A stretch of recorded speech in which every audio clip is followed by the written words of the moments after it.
Ayan, mga kabayan, kamusta naman kayo diyan? Ay, ako may ipapakanatin eh. Sana matutunan ninyo are at makapag-negosyo tayo. Yan, tayo gagawa ng pork tapa. Arehay titimplahan natin at talagang ating susukatin nang sa gayo sa sunod nating gawa ay pareho din ang magiging resulta lalo ko pambenta. Yan o, itong ating isa't kalahating kilong pork kasim na yan. Ipagayat na natin ng maninibig sa tinugasan natin ay patitigisin na natin. Yan ho, mga kabayan. Naroon isa't kalahating ilaw na ating titimplahin na pork tapa. Sana masundan ninyo at gayanin nyo lamang ang aking mga gagamitin aring panimpla. Ay siguradong pareho magiging lasa. Naglagay tayo diyan ng bawang na yan. Hindi na natin inalis yung balat. Pinasagla natin. Ngayon lalagyan natin ng spriting iyan. Pampalambot iyan. Tenderizer din kung tutusin. Yung isang saktong sukat na yun ay pwede natin ilagay diyan. Pwede rin magtira ng karikate nang may malalagaw. Kaya, o di ba mga kabayan. Tapos, lalagyan natin yan ng toyo. Kalahating tasang toyo. Ayan. Kalahating tasang toyo. Kabayan. Tapos, natin ng isang kutsaritang paminta.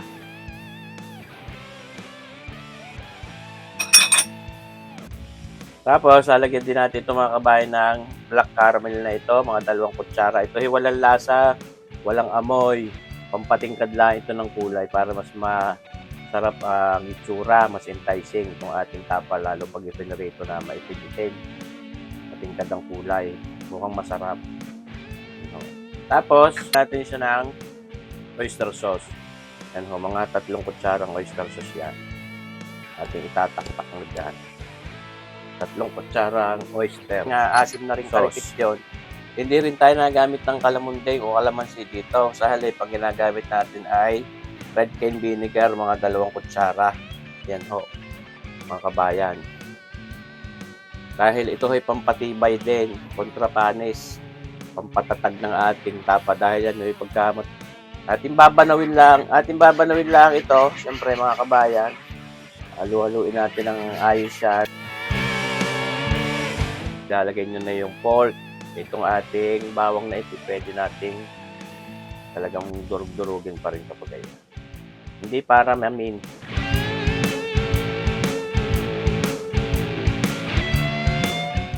O yan, malalapad na ho sadya ang gayat. Yan, pag ating ipinagagayat, mga kabayan.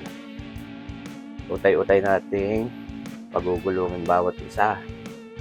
O. Ito naman pagka ipiprito mo na, saka nyo pwedeng kayatin. Yan. Talagang ito ginagawa ho natin ito, talagang sinukat natin ang timpla para nang sa gayon, sa sunod natin paggawa, pag tayo nagbenta, ay consistent ho yung lasa, hindi mag-iiba-iba. Every time kayo ay gagawa ng timpla nito ang isa't kalahating kilo ng pork. Ano ba ito? Ngayon, dito sa mga kabayan, yan ho kung tayo magluluto nito, pinakamaganda ho yung mga nakatatlong araw na ito sa babad. Pagka mga overnight lang ho, hindi nyo ma-appreciate po yung sarap ng ating tapa pagka overnight nyo lang ibinabad. Kaya ito yung pinakamaganda mga 3 araw. Saka kung pambenta naman nga, ay di mas matagal ang pagbabad nito dahil ating ipapakyaan ay mas masarap po. Hindi man ho tatapang ang lasa niyan, hindi ho para tumingkad ng lasa dahil sadyang sinukat natin ang panimpla nating ginamit. Yan. Ito na yung napaka-sarap nito. Yan. Ngayon, yung costing natin, syempre, sa ating pagbebenta, ay ating kukwentahin ng ayos. Yun kung tayo ay kikita ng reasonable, hindi naman ho para mag-overprice tayo at masama ho yun. May balik po lagi yung pagka-over patubo kayo. Hindi yung sa palagay nyo hindi mabigat sa mga customer na bibili. Yan, affordable. Na ikaw na may kita din. Mahirap naman yung ikaw nagpapakahirap ng papagarit, tapos wala ka din naman kikita. Wag lang ho yung talagang tayo man lalamang sa kapwa. sobrang magpatubo. Meron hong mga ganyan, sobra hong magpatubo. Hindi nila namamalayan ay na may balik po yung mga gayon. Akala nila wala, akala nila. Hindi nila napapansin, notice, pero yun hoy, na dumarating sa kanila, hindi nila namamalayan. Sila pala yung nawawalan din. Sa ibang bagay, yun ho, medyo nasisiraan ka ng bait, hindi, masisiraan ka ng sasakyan. So, magtataka ka, pag nasira ang sasakyan ko, so baka medyo ito tatakbuhan ng umutang sa iyo, yung mga ganung bagay. Kaya at maaari yung ating pagkita sa mga ganitong negosyo, ayun yung tayo hindi madulugi, pero hindi naman tayo masyadong magiging kahaman sa ating tubo. Kaya ating kukwentahin ng ayos yung ating posting nito. Kita niyo ba ganyan? Napakaganda ho ng pagkakapag natin babad at talagang nakalubog siya. Yan ho. Ito naman pagkalipas ng isang araw, pwede natin ho itong balikin. Pwede nating yung nasa ilalim naman lang ilagay sa ibabaw. Yan ho, mga kabayan, kailan naman kasimple.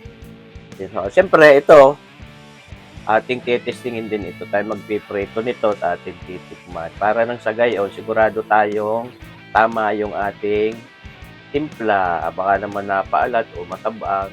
Maganda pagka ay sakto ang alat, hindi sobra dahil mahirap pong magbawas, kaya natin hindi baling matabang-tabang dahil pwede pa rin natin bantuan.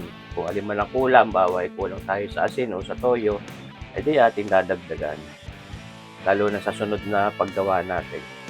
Yan ho mga kabayan, sana ay makatulong rin sa inyo at magkameron kayo ng idea kung paano kayo pwedeng gumawa ng magiging pang negosyo inyong pork tapa. Kasunod doon, papakita ko naman sa inyo ay beef tapa. Hindi halos ganito rin naman ang sistema nun. Kung ano yung hindi ko man ipakita sa inyo yun, sundin nyo lang yung ating timpla. Gamitin nyo yung baka, gamitin nyo yung manok, ay po pwede. Ayos. Siyempre, ito mga kabayan, ating tatakluban ng selyado at ilalagay ho natin iyan sa frigidaire, sa ref. Nako, hindi ho po pwedeng room temperature nyo lang yan ilalagay. Yan. Kailangan nyo sa malamig sa loob ng frigidaire, ng ref. Yan. Selyado, maganda itong ating ginagamit na ito